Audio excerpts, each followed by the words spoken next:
deuxième axe qui me semble important, enfin absolument indispensable, c'est celui qui touche aux établissements, à leur fonctionnement, à leurs acteurs. 4 leviers d'action possibles, prioritaires.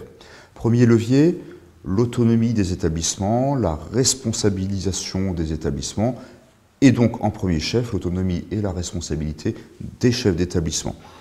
De ce point de vue-là, quitte à être pour le coup immodeste, je dirais que cette autonomie et cette responsabilité des chefs d'établissement et des comités éducatifs se situent depuis toujours au cœur même de la culture et du fonctionnement de l'enseignement catholique, et que peut-être, sans donner de leçon, il peut constituer un exemple pour d'autres dans le pays. Je n'en dis pas plus. Deuxième levier, tout ce qui concerne la définition, ou pour mieux dire la redéfinition du métier d'enseignant. Le métier d'enseignant, plus que jamais, doit consister aujourd'hui à combiner l'enseignement, stricto sensu, enseigner, et l'éducation. Enseigner et éduquer. Nous, au sein de l'enseignement catholique, nous avons lancé tout un chantier qui est en train de prendre forme sur le questionnement des savoirs. Comment, dans ce que moi, professeur, j'enseigne, je participe à la construction de la liberté intérieure de l'élève qui m'est confié. Comment est-ce que je fais grandir la part d'humanité qu'il porte en lui, mais que je dois l'aider à enrichir.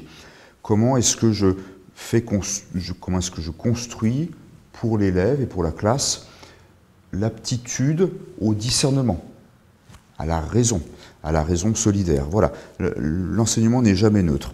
Et puis, la définition du métier d'enseignant, c'est aussi la définition des tâches et de l'organisation. Tout le débat sur le décret, les fameux décrets de 1950, qui n'ont pas changé depuis donc un bon bout de temps et qui ne correspondent plus aujourd'hui aux besoins des élèves et des établissements. Le troisième levier, concernant toujours les établissements, leur fonctionnement et leurs acteurs, le troisième levier, c'est celui de la formation des maîtres. Et à cet égard, je l'ai déjà dit, je le répète, la mise en place de la réforme de la formation des maîtres dans le cadre de la loi de refondation me semble prometteuse et intéressante, en ce sens qu'elle cherche pour le coup réellement à articuler la dimension universitaire, académique, les savoirs, et la dimension professionnelle, une véritable formation pédagogique. C'est ce que nous, dans nos ISFEC, nos instituts supérieurs de formation d'enseignement catholique, nous nous employons à mettre en œuvre avec beaucoup d'investissements et de compétences de la part des formateurs et beaucoup de signes encourageants de la part des premiers étudiants qui s'y trouvent. Donc de ce point de vue-là, je suis optimiste. Quatrième levier relatif aux établissements, ce que l'on appelle parfois, même si le terme est un petit peu impropre, la vie scolaire, c'est-à-dire la manière dont les établissements peuvent et doivent mettre toujours de la cohérence et de la cohésion entre le travail des équipes enseignantes et le travail de l'ensemble des personnels qui vivent au service et pour les jeunes et au contact des jeunes dans les établissements. C'est toute la notion de communauté éducative, pour laquelle l'enseignement catholique a très clairement un savoir-faire et un savoir-vivre, si j'ose dire, intéressant.